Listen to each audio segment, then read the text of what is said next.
Olá, pessoal! Eu sou Aline Silvânia, graduada em Pedagogia, pós-graduada em Psicopedagogia Clínica e Institucional, com ênfase em Educação Inclusiva, especialista em Coordenação Pedagógica e Educação Inclusiva.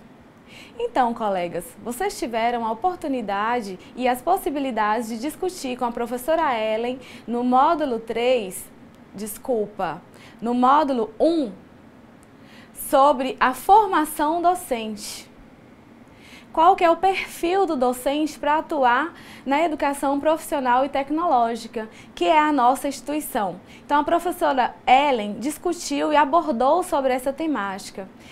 Já no módulo 2, a professora Isa tratou do planejamento, a importância de ter o cuidado, o olhar diferenciado para tratar sobre o planejamento e as habilidades para se planejar voltado para o nosso público específico. Tendo em vista que nós temos níveis diferenciados, nós temos ensino médio, ensino superior, temos a modalidade do integrado. Então, a nossa instituição, ela é diferenciada e o nosso público é diferenciado. E a professora Isa trouxe isso. E agora, no módulo 3, nós vamos tratar sobre a educação inclusiva e diversidade. Dentro da educação inclusiva e diversidade, nós temos uma gama de assuntos a serem tratados. Nós temos que discutir sobre a sexualidade, sobre a educação do campo, sobre as relações étnico-raciais, sobre a educação indígena, sobre as pessoas com deficiência, sobre a comunidade ribeirinha. Então, é muito grande, é muito extenso os assuntos a serem tratados dentro da educação inclusiva e da diversidade. Como o nosso módulo ele tem um tempo curto, nós fizemos um recorte. E aí nós vamos tratar sobre as pessoas com necessidades específicas. Quem são essas pessoas? São as pessoas que têm algum tipo de deficiência, são as pessoas que têm os transtornos globais do desenvolvimento, que a gente chama de TGD, e são as pessoas que têm altas habilidades de superdotação. E nós fizemos ainda um recorte dentro desse público. E nós vamos tratar aqui nesse módulo sobre as pessoas com deficiência e as pessoas com TGD. Dentro da altas habilidades e superdotação, nós não vamos abordar aqui nessa aula. Todavia, vou deixar disponível em nossa sala material que trata dessa temática. Abordaremos também, dentro da educação inclusiva e diversidade, as relações étnico-raciais. Vamos falar um pouco sobre a negritude. E, por fim, falaremos sobre a educação indígena. Então, vamos lá para o nosso primeiro slide. O que é inclusão? Você, colega, o que entende como inclusão? Nós sabemos que a palavra inclusão é trazer para dentro aquele que está fora. No campo educacional, a inclusão refere-se a propiciar àquele estudante que está à margem do currículo o acesso a ele. Então, o processo de inclusão é você dar ao nosso estudante uma educação de qualidade e em igualdade de condição. Que estudante que é esse? O estudante que pertence a essas categorias que eu mencionei anteriormente e que nós vamos tratar agora. Qual que é o contexto histórico da inclusão? Vou focar agora nesse contexto histórico da inclusão da pessoa com deficiência. Na Idade Média, nós percebemos que as pessoas com deficiência, elas eram tratadas, elas eram vistas como pessoas sem direito a nada, inclusive à vida. Elas não tinham esse direito. Em alguns países, as pessoas que nasciam com qualquer tipo de deficiência, elas eram colocadas no navio e esse navio era chamado de nau dos insensatos. E ele era solto no mar, ficavam ali navegando até que chegasse ao fim da vida. Em outros países eles já eram colocados direto num penhasco, eles não tinham direito à vida. Já mais próximo de nós, após a Primeira e Segunda Guerra, a gente começa a ter um olhar diferenciado para essas pessoas. Por quê? Os soldados que iam para a guerra, eles tinham situações em que eles voltavam mutilados, faltava uma perna, um braço, uma mão, um dedo, e a sociedade já começou a ter um olhar diferenciado para esse público. E aí eles começaram a viver o período da segregação. Eles poderiam ter acesso à educação, mas eles não poderiam ir à escola. Eles poderiam, teria que ser, a pessoa com deficiência teria que ter o acesso ao ensino, só que dentro da casa. Então teria que ser alguém que tivesse uma condição financeira boa.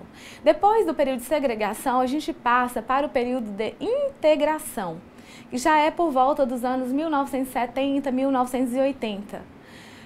Nesse período da integração, o estudante ele vai à escola. Ele vai à escola especial, ele vai à sala especial e ele também começa aí, já no final dos anos 80, a escola regular, que é aquela escola que é para todos os alunos. Só que ali, o aluno, o estudante, ele precisa se adequar à escola. Ele que tem que providenciar todo o processo, todo o meio para ter acesso ao currículo. Ele que teria que pagar um intérprete de Libras, se fosse o caso do aluno surdo. Se for um caso do aluno cego, ele que teria que arcar com todo o material, ele que teria que adaptar. Esse é o processo de integração.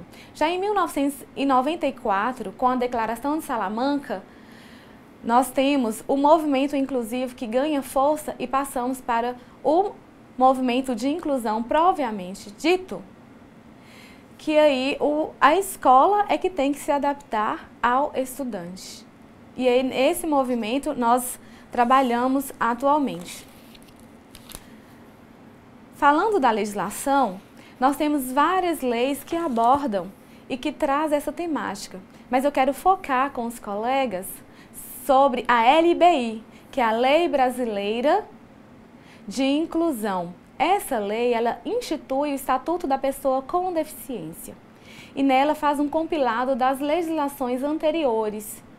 Sugiro a você, colega, que faça a leitura, estará disponível na sala a LBI comentada. É importante que você tenha o conhecimento dessa lei para atuação em sala de aula e para você atuar com a pessoa com deficiência dentro do espaço escolar e externo a ele. Vamos para o próximo slide. Estratégias de ensino para o estudante com deficiência visual. Antes de entrarmos nas estratégias propriamente ditas, quero ressaltar aqui que nós vamos fazer algumas sugestões, algumas orientações, mas que não será a receita. O principal, o importante é que você, colega professor, tenha a abertura e que tenha a ruptura da barreira atitudinal e que queira entender todo o processo de educação voltado para a inclusão, para que você tenha um sucesso no processo de ensino-aprendizagem com os alunos com necessidade específica. Então, quem é o aluno com deficiência visual? Quem é essa pessoa? É aquele que apresenta baixa acuidade visual. Pode ser cego, que não tem foco de luz, que não enxerga nada, ou que tem apenas o foco de luz, ou então pode ser a pessoa que tem baixa visão, que consegue enxergar objetos, que consegue enxergar cores, consegue enxergar pessoas, mas não consegue quando se trata de algo muito pequeno e tem dificuldade da leitura, se a letra for pequena. Então temos essas duas categorias, o cego e a pessoa com baixa visão. Entrando então nas estratégias. A descrição de imagem. Gente, isso é fundamental. Prestem muita atenção nesse detalhe aqui, colega. Por que que é fundamental? Imagine você, quando você projeta no quadro, quando você faz uma projeção e tem figuras, você começa a falar sobre aquela figura e começa a apontar para ela. Mas você não vai perceber que o seu aluno que não enxerga, ele não vai ver aquela figura. Então, é necessário que você tenha essa percepção e seja feita a descrição. Então, imagine você, professor, vou fazer a descrição da seguinte imagem. Uma piscina redonda com a água toda azul e está na frente da casa. Então, colega, você percebeu que aqui a tela não apareceu nada. Eu fiz a descrição de uma imagem. Você construiu ela mentalmente. É assim que funciona para o seu estudante que tenha deficiência visual. Para você foi fundamental que eu fizesse a descrição porque não tinha nada na tela, correto?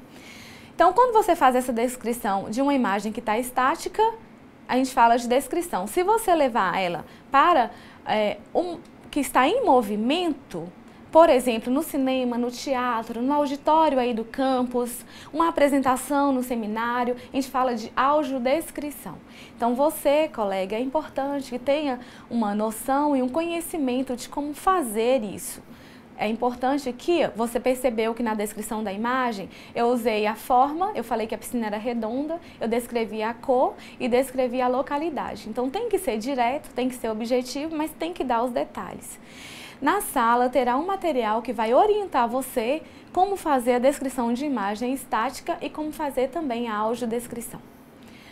Outra questão que é importante durante as aulas é que você trabalhe com textos curtos, objetivos, que seja direto, porque a pessoa com deficiência visual vai precisar do recurso no sentido de ou ela vai utilizar o braille, ou ela vai utilizar o ledor. Quem é o ledor? É uma pessoa que faz a leitura para ele, ou vai utilizar o computador ou o áudio.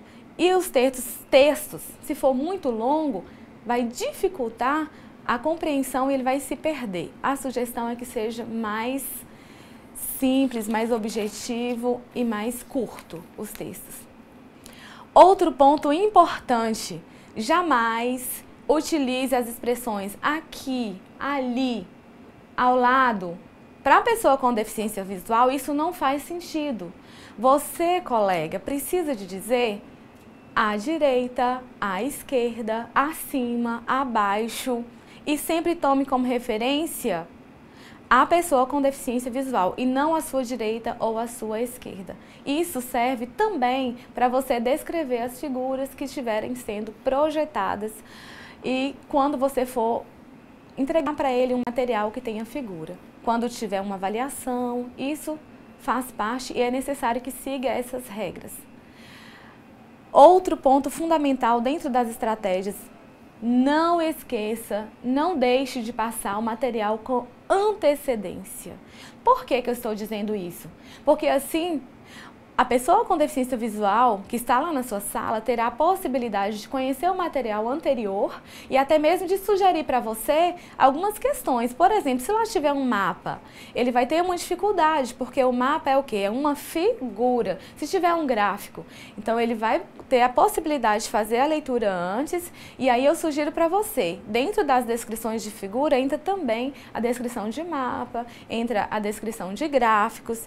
Tem um material na nossa sala que vai falar sobre isso, eu sugiro que você leia, porque é importante para o seu processo de ensino junto a esse aluno com deficiência visual. E agora, algumas orientações para a avaliação do aluno com deficiência visual.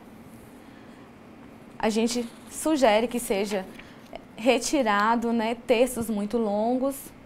A gente orienta também que perguntas como, por exemplo, localize no mapa a região sul.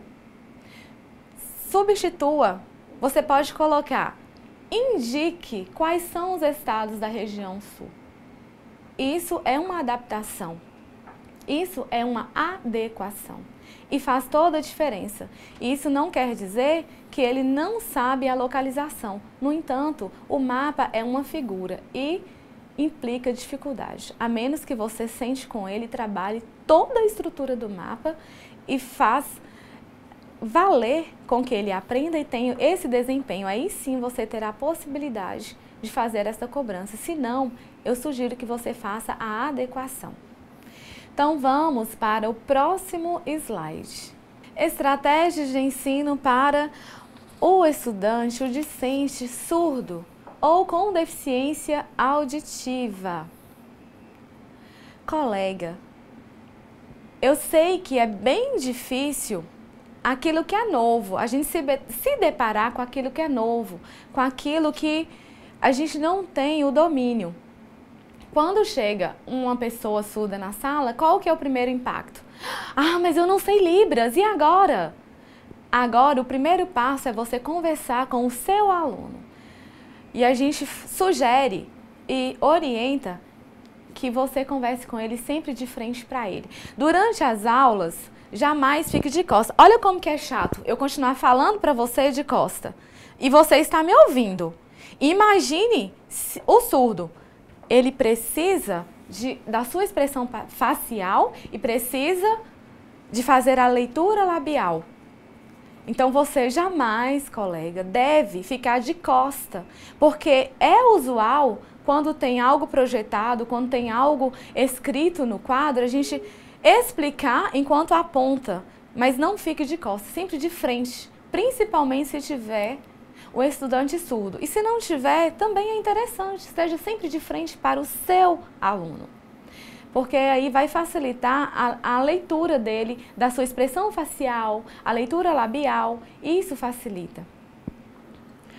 Outra sugestão que a gente coloca: evite textos também muito longos, evite falar duplo sentido, porque a pessoa surda ele não tem o entendimento de duplo sentido, de metáforas.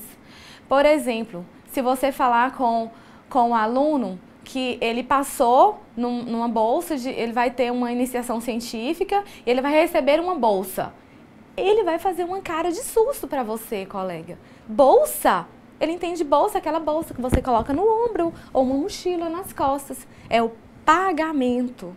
Então não utilize expressões de duplo sentido. E pode acontecer também que ele tenha entendimento duplo, mesmo não sendo uma expressão de duplo sentido. Por quê? O português, para ele, é a segunda língua. Gente, preste muita atenção. Esse detalhe é importante. Você, colega, precisa de ter esse entendimento. O português é a segunda língua. Imagine você tem o domínio de japonês, mas eu quero dar uma aula para você em português. E aí você vai ter dificuldade na compreensão, principalmente em se tratando de português, porque nossa língua ela é toda cheia de detalhes. Então, para o surdo, Libras é a primeira língua. Então, nós não podemos cobrar dele que ele saiba o português. O português para ele é uma opção, ele não tem a obrigação de saber. Então, nós, enquanto professores, temos que ter essa consciência. E aí, quando eu digo que pode surgir duplo sentido, por exemplo, a palavra cidadão. Para você tem duplo sentido? Tenho certeza que você está dizendo agora que não. Mas para o surdo, sim. Se você colocar para ele assim, ele não tem o domínio do português. Aí coloca: o que é necessário para se formar um cidadão? Certamente ele vai responder para você: um saco de cimento, vários materiais de construção, engenheiros para a construção de muitos prédios. Por que que ele vai pensar nesse sentido? Porque cidadão é uma cidade grande. Isso para você não tem duplo sentido, mas para ele que não tem o domínio do português, sim. Então, isso tudo, essas especificidades têm que ser levado em conta. E isso já é previsto em legislação, inclusive na LBI, que estará disponível em nossa sala. Então, evite isso. Uma dica para você, colega, que é homem: evite o uso de bigode se você tiver um aluno surdo.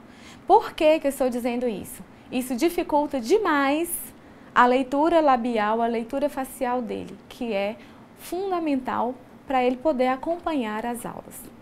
E o intérprete de Libras terá, de acordo com as necessidades, dentro da nossa instituição, nós já temos o intérprete, mas nós, enquanto professor, temos que fazer o nosso papel, porque o aluno é nosso. Então, orientações para a avaliação do aluno surdo. É importante, então, evitar duplo sentido, é importante que você não exija dele o português. Então, a escrita dele, se você for cobrar a escrita, ele vai escrever em Libras e aí você vai precisar de um profissional para te auxiliar na correção. Isso você poderá solicitar. Solicitar de que maneira? O auxílio de um intérprete. O próprio campus, se não tiver, poderá fazer parceria. E na reitoria também nós temos como assessorar nesse sentido. Então não cobre do aluno que ele saiba o português. Evite metáforas e duplo sentido, também dentro das avaliações. E não esqueça de que se tiver o intérprete, ele vai facilitar a comunicação, ele vai fazer a comunicação entre você e o seu aluno, mas o responsável pela aprendizagem é você.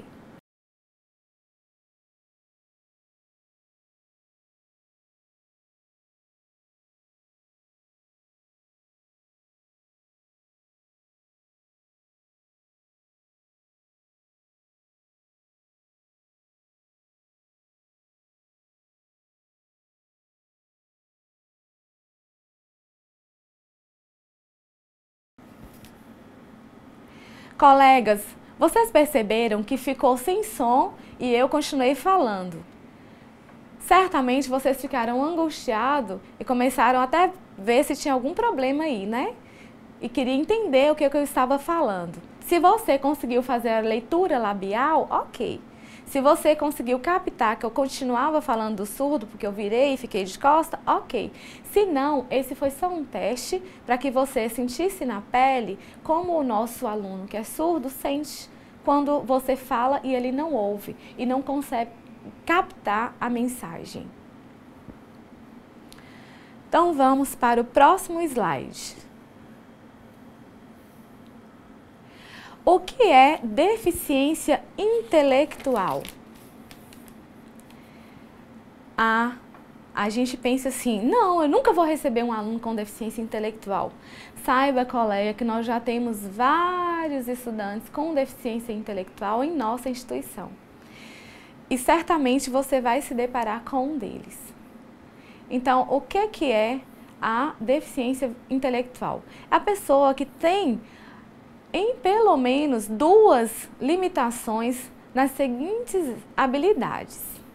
Então, ele pode ter limitação na comunicação, a dificuldade, ele é limitado na interação social, em adaptação social também, no lazer, na saúde, no cuidado pessoal. Isso são algumas características da pessoa com deficiência intelectual. Ele pode ter apenas 2 dessas capacidades, dessas limitações, ele já é considerado. Então, não é para que a gente se assuste, é para que a gente entenda e consiga trabalhar com esse público. Quais são as principais características da pessoa com DI, ou seja, com deficiência intelectual? Ele tem a dificuldade de concentração. A gente fala falta, mas é uma dificuldade de concentração. Ele tem dificuldade de compreender o funcionamento da língua, porque isso dificulta para ele, o raciocínio pode ser mais lento, isso dificulta, né, esse funcionamento da lógica da língua. Tem a falta, né, a ausência da concentração, então são algumas características da pessoa com deficiência intelectual. Vamos para o nosso próximo slide. Estratégias de ensino para o aluno, o nosso estudante com DI. O que é que a gente sugere para você? Que tenha uma rotina nas atividades, uma rotina na sua aula, para facilitar o acompanhamento desse estudante. A rotina não quer dizer permanecer na mesmice, mas é que você tenha uma rotina no sentido de ter o início, meio e fim. Não se perca durante a aula, porque pode ser que os outros alunos que não tenham o DI se perca, mas aquele que tem a deficiência intelectual certamente vai se perder. Atividades lógicas. É importante que durante as aulas, em qualquer conteúdo que seja, que você explique e mostre a lógica daquilo.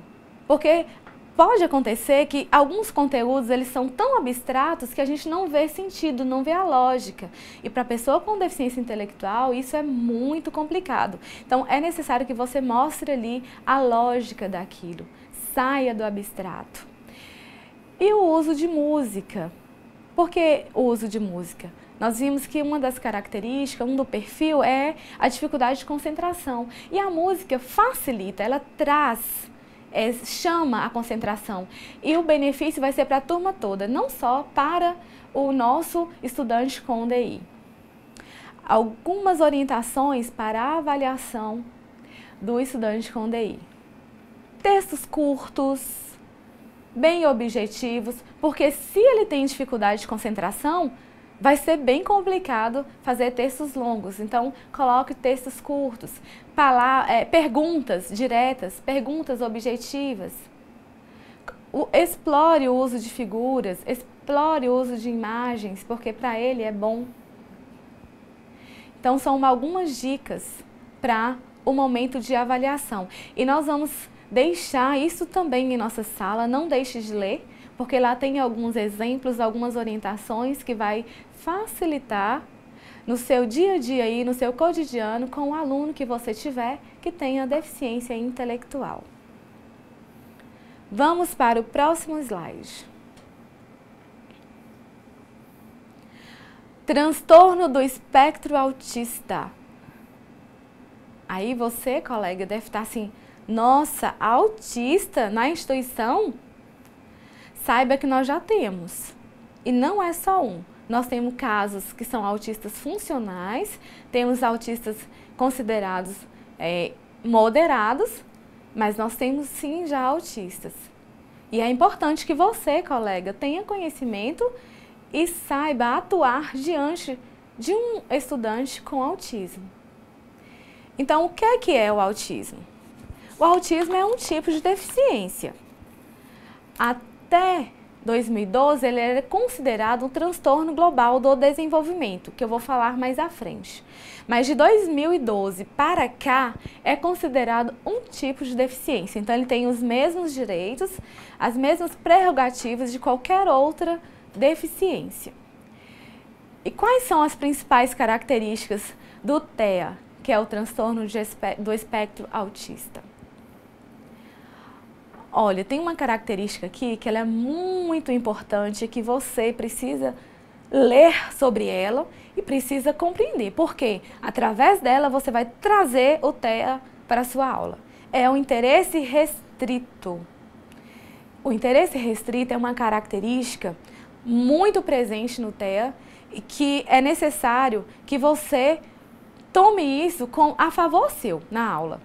Por quê? O que é o interesse restrito? Vou dar um exemplo. O TEA, ele pega um assunto e ele tem domínio de tudo sobre aquele assunto. Por exemplo, ele quer falar, ele tem domínio sobre o espaço. Então, tudo sobre o espaço ele vai saber. Ele sabe quantos anéis tem Saturno, a circunferência de cada um, ele sabe a distância de um para o outro, a distância de Saturno para o Sol, do Sol para a Terra, quantos anos-luz a gente gasta daqui até o Sol. Então, assim, ele sabe todos os detalhes. E aí, você traz isso como aliado seu no seu conteúdo. Se você é professor de português, insira algo do interesse restrito para ele e você vai conseguir ter sucesso. Se você é de química, também consegue fazer isso. Se você é de física, também consegue. Então, assim, descubra qual que é o interesse restrito do TEA. Né? Tem um exemplo bem interessante que uma fono, que é especialista na área do TEA, ela disse que um paciente dela chegou lá desesperado e disse que ele não conseguiu conquistar a moça que ele apaixonou porque ele chegou lá e falou com ela bem isso aqui: oi, tudo bem? Você sabe quantos anéis tem Saturno? Você sabe a diferença de um para o outro? O tamanho, a circunferência? O assunto era esse. Então, ele não conseguiu conquistar, a moça ficou assustada e ele ficou revoltado. E aí a fono trabalhou em cima disso com ele, para ele entender que a pessoa não tem a obrigação de saber e que isso é um interesse dele. Então, você, professor, precisa de ter esse foco também. Então, é uma característica importante. Outra característica são as estereotipias, que são fugas, na verdade. Por exemplo, ele começa, de repente, movimentar o ombro. Movimenta, movimenta, movimenta, movimenta. Por quê? Não pode impedir, aquilo ali é um momento de descarga. Ele está descarregando para ele não entrar em crise, ele começa a fazer os movimentos. Tem alguns dos TEA que chamam isso de flap, né? Eles apelidaram de flap, mas são as estereotipias. Outros precisam de dar pulinhos, começa a dar, só que eles têm uma regra, uma lógica, não é qualquer pulinho não. Se para ele a estereotipia é 3 pulinhos, tem que ser 3 pulinhos. Se for 3 pulinhos e rodar, 3 e rodar. E, de repente, dentro da sua aula, ele vai querer fazer isso. Porque é uma necessidade que ele tem, é uma característica do TEA. Então, isso é importante que você saiba. Leia o material que a gente deixa disponível na nossa sala para você entender um pouco mais sobre o TEA e saber como atuar diante dessa situação na sala de aula. Vamos para o próximo slide. Então, a dificuldade de concentração. O TEA também tem essa dificuldade de concentrar, porque ele é muito sensitivo. Por exemplo, se você está aí agora me ouvindo, você está concentrado e está com foco em mim. Mas o TEA, ele não faz isso. Ele está nesse momento me ouvindo, mas ele está ouvindo o barulho do esgoto que está passando no cano debaixo de você.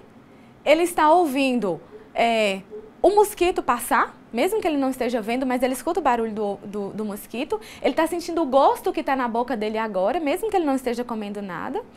Ele então trabalha ao mesmo tempo as sensações todas. E quando ele escuta algo, isso fica na cabeça dele por vários momentos, por vários minutos. Se ele escuta uma música, se ele está escutando o som do esgoto passando, ele fica escutando isso o tempo todo. Demora para passar. Então a concentração dificulta. Daí é importante as estratégias para chamar esse TEA para sua aula, para o seu conteúdo. E aí nós vamos tratar agora algumas estratégias de ensino para o TEA. Próximo slide. Então, a gente orienta que seja explorado o uso de imagem, o uso de figuras, porque vai chamar a atenção e vai trazer ele a concentração, a imagem. Ele tem uma memória visual muito grande, a memória fotográfica. Então, explore isso. Explore também a parte geométrica, porque o conhecimento geométrico, de modo geral, não é uma regra, mas de modo geral, o TEA tem uma amplitude na questão geométrica. Então, explore isso, mesmo que não seja no conteúdo, na disciplina de matemática, mas explore. Então, a memória visual, explore a questão geométrica, porque vai facilitar e vai chamar esse estudante para a sua aula, vai trazer ele para a concentração. O uso de duplo sentido, não utilize, porque ele não vai entender. Ele não vai compreender o duplo sentido. Né? Eu tive um relato de uma mãe, numa palestra que eu assistia, o filho dela é TEA. E ele chegou em casa chorando e não parava de chorar. E a mãe perguntou, mas por que você chora tanto assim? O que aconteceu? Mas mãe, a professora me falou que João comeu mosca. E ele não conformava que João tinha comido mosca. Porque para ele tinha comido literalmente a mosca. E ele ficou incomodado com aquilo. Aí a mãe dele teve que explicar, mas mesmo assim ele não entendeu. Teve que levar, inclusive, para o atendimento dos profissionais que atendiam ele, para ele conseguir entender isso. Tirar esse incômodo dele. Então, jamais utilize metáfora, duplo sentido, em nenhum tipo de aula que tenha o TEA, porque ele não vai compreender. Outra coisa fundamental, não faça expressões faciais para o aluno TEA. Ou qualquer pessoa que seja TEA, que você se deparar, que você conviver. Se você fizer uma cara de sorrindo, tá feliz, você acha que ele vai entender? Não, ele não faz leitura facial. Observem que a pessoa com TEA, geralmente ele não tem expressão facial, porque para ele não tem sentido. Então ele não consegue ler se você está triste, se você está chateado, se você está decepcionado. Então, durante as aulas, não faça caras e bocas querendo que ele entenda, porque ele não vai entender. Então, evite isso. Orientações para a avaliação do estudante com TEA. Então, o que a gente orienta? Como o estudante com TEA tem dificuldade de concentração, de repente é interessante fazer os momentos de avaliação em outra sala, em um ambiente separado. Mas isso, gente, essas orientações, como eu disse no início, não é a receita e não é a regra, são as possibilidades. Você tem que conversar com o seu estudante e, se necessário, com a família dele, para que vocês cheguem num consenso qual que é a melhor forma. Então, assim, de repente ir para outra sala, explore perguntas que sejam objetivas, perguntas que não tenham duplo sentido, explore muito a questão da imagem. Procure fazer isso que você vai obter sucesso e o aluno TEA também terá sucesso. E o principal, tenha a abertura para você compreender as situações, as estereotipias, as dificuldades desse aluno com TEA. Próximo slide. Estratégias de ensino para o discente, o nosso estudante que tenha deficiência física. Nesse caso, a gente orienta observar mais a questão física. Por quê? Ele vai precisar de uma mesa adaptada se ele for usuário de cadeira de rodas ou cadeirante, né? Ele vai precisar de uma mesa mais larga para que ele possa sentar e utilizar, ou ele vai precisar de um teclado colmeia para ele ter mais firmeza ao digitar no uso do computador. Ele vai precisar, de repente, de uma vareta que ele vai digitar utilizando a boca. Isso tudo são adaptações físicas. No currículo, isso não é necessário. A adaptação no sentido de mudar as estratégias, de como você elaborar, de como você fazer, não é necessário. Mas as adaptações físicas, sim, para que ele tenha êxito. E nas orientações de avaliação é a mesma coisa. Pode ser que o aluno com deficiência física, se ele tiver uma deficiência muito limitadora, por exemplo, um paralisado cerebral, de repente ele não tem a coordenação motora, não tem esse domínio, ele não consegue escrever, ele não consegue digitar, então ele vai precisar de um ledor. Quem é o ledor? Ele vai fazer a leitura da prova, ele vai fazer as anotações para esse estudante, então a adaptação, a orientação é nesse sentido e ele tem esse direito. Então, se ele precisar, você, enquanto professor, pode fazer a leitura para ele da prova em um outro momento. Você, enquanto professor, pode fazer a escrita para ele, ele vai falando e você anota. Ou, se ele conseguir utilizar o computador, é só fazer as adaptações físicas nesse sentido.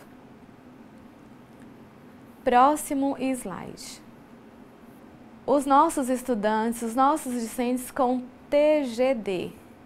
O que é TGD? É o transtorno global do desenvolvimento, que nós já abordamos anteriormente. Ah, mas nós temos estudantes com TGD? Muitos. É o público que mais nós temos na instituição. Tem campus que tem 12, tem campus que tem 10, tem campus que tem 8. Então, em todos os campos tem pelo menos um com TGD. E o que é a pessoa que tem TGD? Ele tem uma restrição na comunicação, ele tem uma dificuldade de concentração e ele tem uma dificuldade muito grande de expressar o que ele está pensando, porque geralmente ele fala de uma forma muito rápida, mas o pensamento não acompanha. Quais são os tipos de TGD mais recorrentes na nossa instituição? É o transtorno de déficit de atenção, que é aquele estudante que tem plena dificuldade de prestar atenção, mas não é porque ele quer, é porque ele tem essa dificuldade, tem esse transtorno. O que fazer? Nós temos que utilizar dessas estratégias que, inclusive, nós já mencionamos anteriormente, que é no sentido de o uso da música vai facilitar essa atenção, vai chamar. O uso de imagens também vai facilitar. Textos muito curtos e objetivos, isso facilita. Vai facilitar muito para o nosso estudante com TDA. E com TDAH, que é o transtorno de déficit de atenção e hiperatividade. Acrescenta a hiperatividade, porque além dele não conseguir ter uma concentração, ter uma atenção maior, ele também se movimenta o tempo todo. Ah, mas ele vai ficar se mexendo o tempo todo? Não, geralmente o nosso aluno, ele já chega que ele já é adulto, ele já tem um domínio disso. Mas ele também vai transportar essa ação, essa hiperatividade dele para alguma coisa. Por exemplo, ele vai mascar chiclete, porque ele não consegue ficar parado de nada. Então, tá mascando chiclete, ou então ele vai ficar sacudindo o braço, ou ele vai ficar batendo o pé, vai ficar mexendo com o dedo, alguma coisa ele vai fazer, porque ele é hiperativo. E aí nós, enquanto professores, temos que ter o entendimento disso. E qual que é o recurso? Vocês perceberam que as estratégias, elas se repetem? Quando a gente utiliza, por exemplo, o uso da música, o uso de imagem, vai favorecer a maioria das categorias de deficiência e também aqueles que não têm deficiência. Então, isso é muito importante. E vocês percebem que não é algo difícil, é algo muito simples de ser feito. Então, essas são as características dos nossos alunos com TDA e TDAH, que é um público muito grande que a gente tem. Um outro público que nós temos que ter atenção são os nossos estudantes com dificuldade de aprendizagem. Por que, colega, que eu estou dizendo isso? Porque ele pode ter dificuldade, talvez só no seu conteúdo, mas não. Então temos que descobrir qual que é a causa. É a metodologia? É a proposta? Eu não estou conseguindo fazer chegar a ele o meu objetivo, por quê? Quem é que vai te auxiliar nisso? Quem é que vai te assessorar nisso? É o núcleo pedagógico, dificuldade de aprendizagem. E nós não podemos deixar isso passar, porque a responsabilidade é de quem? É minha, é sua, enquanto professor. Nós temos que fazer com que esse estudante que tem dificuldade de aprendizagem tenha acesso ao conteúdo de forma plena. Então, nós temos que ter esse cuidado nas nossas metodologias. Então, tem que ter também essa atenção a esse público. Próximo slide.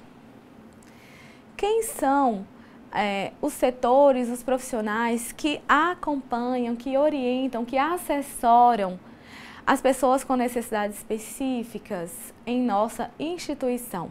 Pessoa com necessidade específica, lembram que eu falei lá no início, que são aquelas com deficiência, com TGD, com altas habilidades e superdotação.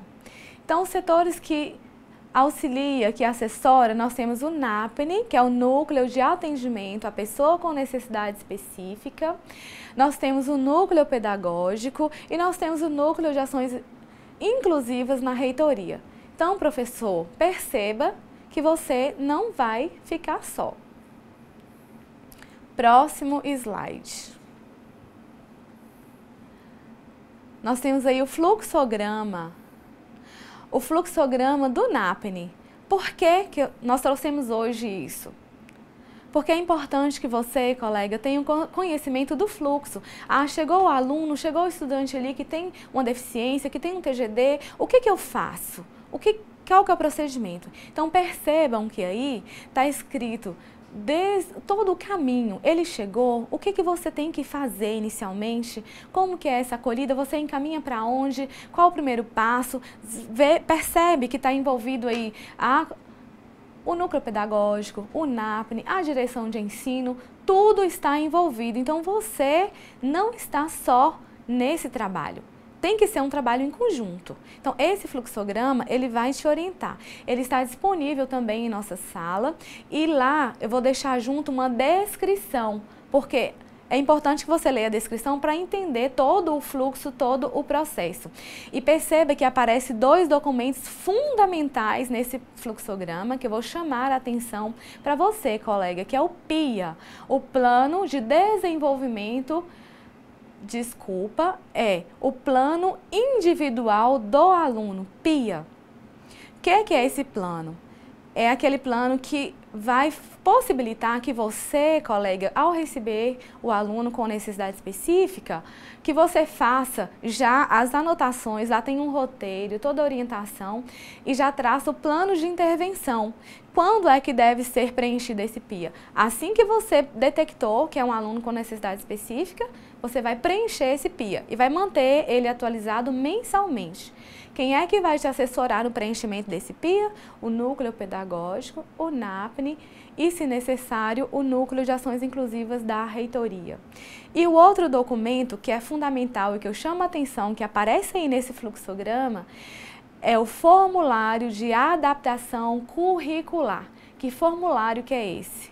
Ele lá possibilita que você, colega, possa preencher todo campo que você fizer de adaptação, de adequação, as estratégias de ensino, tudo isso que a gente abordou aqui anteriormente, porque essas estratégias que a gente abordou são alguns itens de adaptação e de adequação curricular. Então, lá no formulário, você terá essa possibilidade de preencher, porque além de constar no seu plano, é importante que você registre no formulário para que você seja resguardado, o aluno seja resguardado, a escola seja resguardada. Tudo o que era necessário ser feito, foi feito. Chegou ao final do ano letivo, tá com dificuldade, aí sim nós vamos ter fundamento, nós vamos ter ingredientes para saber o que pode ser feito a mais. E esses dois documentos estão disponíveis em nossa sala e todos os campos já receberam também, mas está em nossa sala, acesse, leiam e nós estaremos à disposição para tirar as dúvidas. Lembrando que todo esse documento deverá ficar na pasta do aluno na secretaria. E ao final de cada semestre, ele será encaminhado uma cópia para o Núcleo de Ações Inclusivas na Reitoria, para a gente, junto com vocês, desenvolver esse trabalho.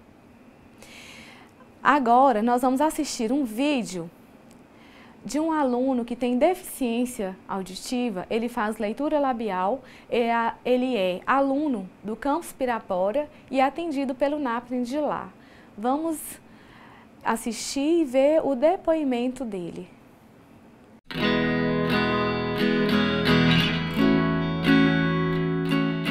Meu nome é Arnaldo Pereira Mota Júnior, tenho 20 anos e sou aluno aqui do IF de Pirapora, Minas Gerais. Estou cursando o primeiro módulo, Técnico de Segurança do Trabalho. Eu escuto assim, médio, né, baixo. Aí, mas como eu fiz vários treinamentos durante esse caminhar, teve evolução, né? O pessoal do NAP, ele é de suma importância, né, porque ele vem apoiando, ajudando. Seria ruim se não tivesse o apoio deles, né, porque caso a gente encontrar dificuldades, porque é certo encontrar, ele sempre vai estar apoiando, ajudando, fazendo que a gente alcance nossos objetivos sem ter medo do desafio, né, porque a vida é cheia de desafio, mas a gente tem que passar por barreira a barreira. Isso tem suma importância, estar ajudando, sabendo como que a gente está. Não só para mim, mas aquelas pessoas que precisam desse programa é de suma importância, que é um apoio, né, psicológico. Os professores também, eles são cientes, por causa que o NAP tem nos professores, indica o que eles devem fazer, como apoiar o aluno, se caso tiver alguma dificuldade. Em sala de aula também, como que o professor deve comportar, como que deve dar atenção. Enfim, eles fazem o processo para que você não tenha dificuldade, seja ciente das causas que tem que fazer e te ajuda a levantar, né? O ensino aqui não tem o que reclamar, é superior. Os funcionários aqui atendem beleza, os professores principalmente que buscam o interesse do aluno, faz o aluno ficar motivado, faz o aluno ter um propósito, né? Porque sem objetivo a gente não pode chegar a lugar nenhum. Eu cheguei aqui com a capacidade, vou sair com a capacidade além do que eu imaginava. O ser humano não pode perder tudo, mas tendo ele conhecimento, ele tem tudo, pode chegar onde ele quiser. Vamos para o próximo slide.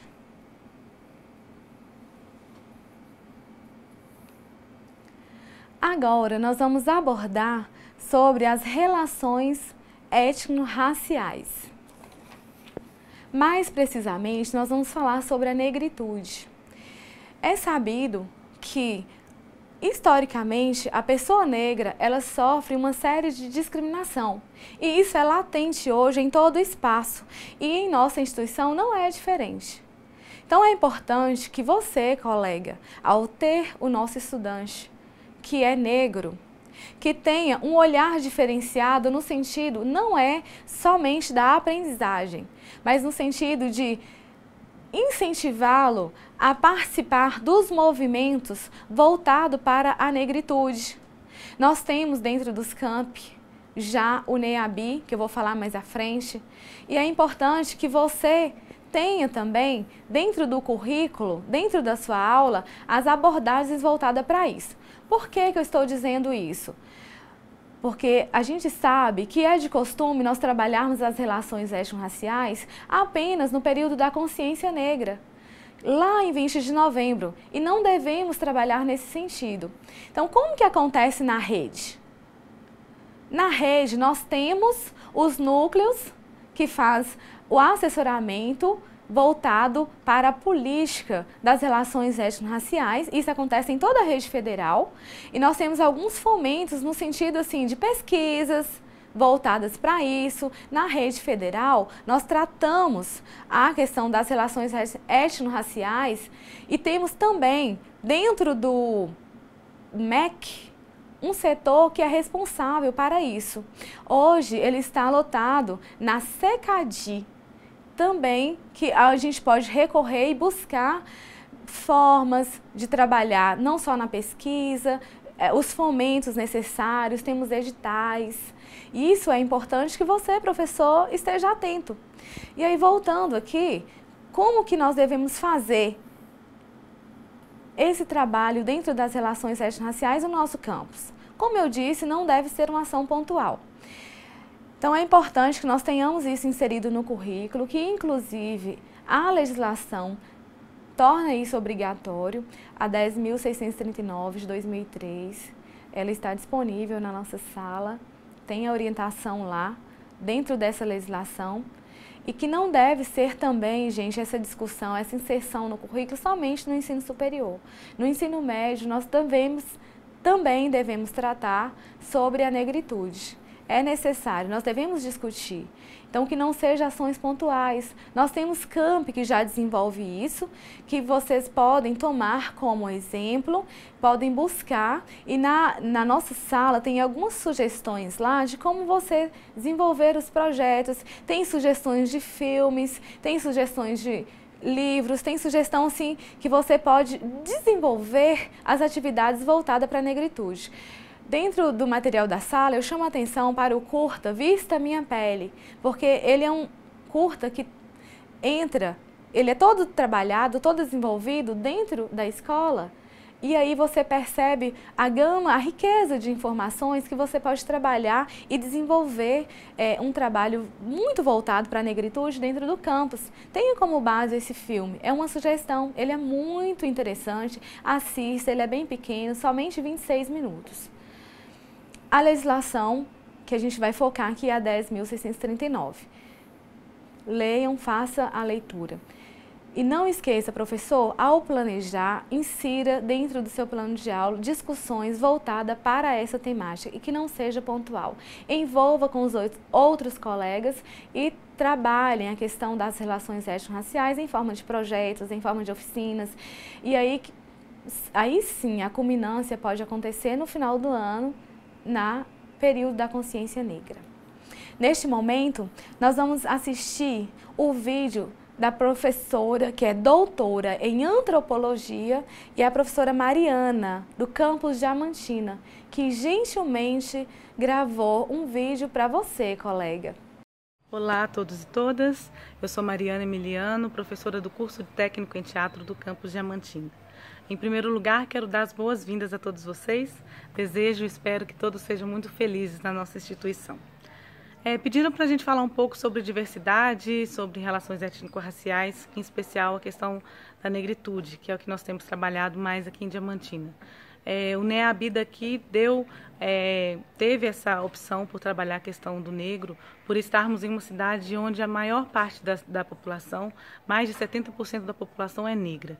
E mesmo assim ainda percebemos várias atitudes, vários comportamentos ainda muito racistas, e aí a gente vê realmente como esse racismo ele é estrutural, como ele está presente na nossa formação de sociedade mesmo, e por isso é muito difícil a gente combater esse tipo de discriminação.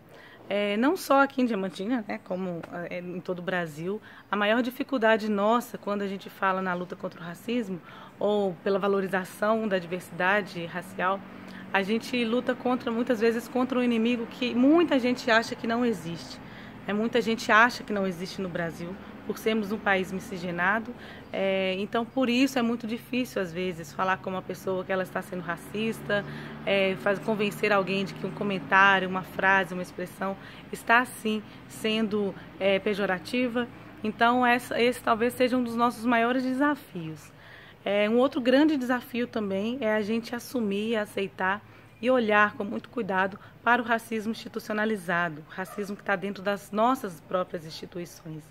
E a gente vê, por exemplo, uma desigualdade enorme entre os cargos de direção, que são a maioria das vezes ocupados por homens, em sua maioria brancos, ao passo que nós temos aí nos trabalhos menos remunerados, por exemplo, no caso, por exemplo, dos serviços de limpeza, os terceirizados, são ocupados em sua maioria por mulheres negras.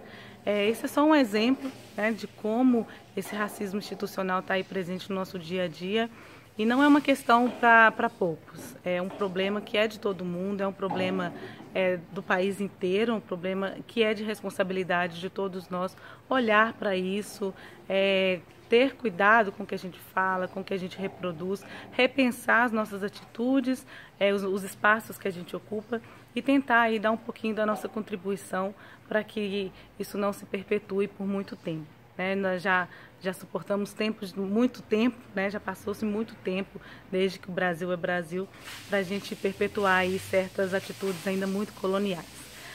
E faço aí um convite para a gente refletir e pensar sobre isso em vários momentos, em outros momentos, ao longo da nossa trajetória aí institucional, não deixar só para o 20 de novembro, a gente vive a todos os dias, então novembro é muito pouco para a gente falar de questões tão importantes e tão estruturantes da nossa sociedade e principalmente da formação de conhecimento, que é uma área que a gente está trabalhando, já que trabalhamos em educação, trabalhamos o tempo inteiro com formação de conhecimento, formação de pensamento, então é muito importante que a gente esteja consciente daquilo que a gente quer reproduzir. Forte abraço a todos e até mais. Então agora nós vamos falar sobre a educação indígena. De repente, você, colega, se assuste e fala, mas eu não tenho aluno, eu não tenho notícias de aluno índio no Instituto, mas nós temos sim alunos de comunidades indígenas, que também é um público diferenciado, e aqui a gente deve pensar no sentido de respeitar a língua materna, isso é fundamental, a questão da cultura. E aí, quero focar com vocês como que acontece na rede a educação indígena. Assim como as relações étnico-raciais, nós temos também na rede os núcleos que cuidam dessa temática. Quando eu digo cuida, é que discute, que trabalha, que vai ser um ponto forte para você, colega, na sua atuação em sala de aula. E nós temos dentro da SECADI também a educação escolar indígena, que é um setor que trata dessa questão, que inclusive você pode solicitar material caso entenda necessário. E em nossos campi, nós já temos no campus Januária e no campus Almenara trabalhos desenvolvidos voltados para esse público, que também nós podemos articular. Quando eu digo nós professores, articular sobre a educação indígena com os nossos colegas dos demais campos, buscar ideia, buscar essa interação, essa informação que é muito importante e é muito salutar. A legislação também vem trazendo sobre a necessidade e a obrigatoriedade da inserção da história e da cultura indígena no nosso currículo, tanto no ensino médio quanto no ensino superior. Assim como a negritude, nós também não devemos fazer somente uma ação pontual e discutir sobre o indígena apenas em abril, no dia 19, mas que seja uma ação contínua, tem que ser contínua, porque nós vamos tratar sobre essa temática ao longo de todo o ano, seja nos textos, seja numa ação, numa roda de conversa, seja num momento, eu vou fazer uma oficina e vou trazer um professor X que discute sobre isso, passa uma pesquisa para o seu discente sobre a educação indígena. E aí você, professor, vai desenvolver essas atividades, vai despertar também o interesse para os outros colegas conhecer essa cultura voltada para o indígena. Então, próximo slide. Quem são os setores que são responsáveis tanto pela ERE, que é a Educação das Relações Étnico-Raciais, quanto pela EI, que é a Educação Indígena? Dentro da instituição, nós temos o Núcleo de Pesquisa, Estudos e Extensão Afro-Brasileira e Indígena, que é o NEABI. Esse núcleo, ele existe em todos os campi e tem um núcleo central na reitoria. Qual que é o papel desse núcleo? É estudar, discutir, pesquisar sobre essa temática e que vai também poder dar um fundamento para você, professor, que quer atuar nessa área. E para você, professor, que vai desenvolver as atividades em sala de aula. Ele vai dar um sustento no sentido de material, de sugestões, porque é uma equipe que vai discutir sobre isso. Então, ele vai ter sugestão de material, vai ter sugestão de como você buscar, onde encontrar, de eventos, a participação de eventos. Então, essa equipe, o Núcleo de Estudos, o NEABI, ele vai trabalhar nesse sentido, é um dos objetivos. Mas você, professor, entenda que ele é apenas uma forma de assessorar. Né? É uma responsabilidade nossa, enquanto professor, buscar essas formas de trabalhar tanto a ERE quanto a educação indígena. Então, só recapitulando, lembrando que é importante que você tenha esse planejamento e que insira no seu plano de ensino a discussão voltada para a educação indígena. Tem que ter, não somente lá no dia 19 de abril, mas que seja feito tanto com projetos, tanto com as sugestões que a gente já mencionou anteriormente. E aí, eu convido a você que faça a leitura do material que está disponível em nossa sala, que trata sobre essa temática, que vai dar também um suporte na sua ação aí, dentro da sala de aula, aí no seu campus. Bom, professor, nós chegamos ao fim da nossa aula, ao fim do nosso curso.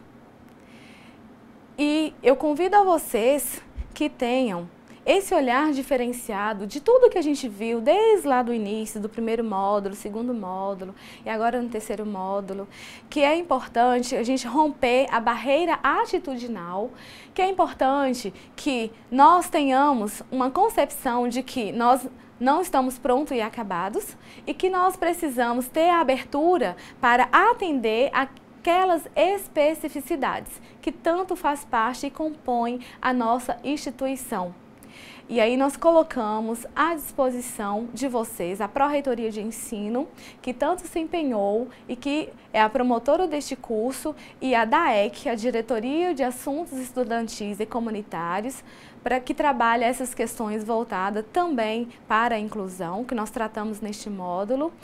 E que você não se sinta só. Sempre que necessitar e que precisar, nós estaremos lá disponíveis. E aí, eu vou passar o próximo slide agora para a gente finalizar, convidando a vocês a ter um coração inclusivo. E eu finalizo com essa frase da Maria Teresa Egler Mantoan, que ela diz: inclusão é o privilégio de conviver com as diferenças.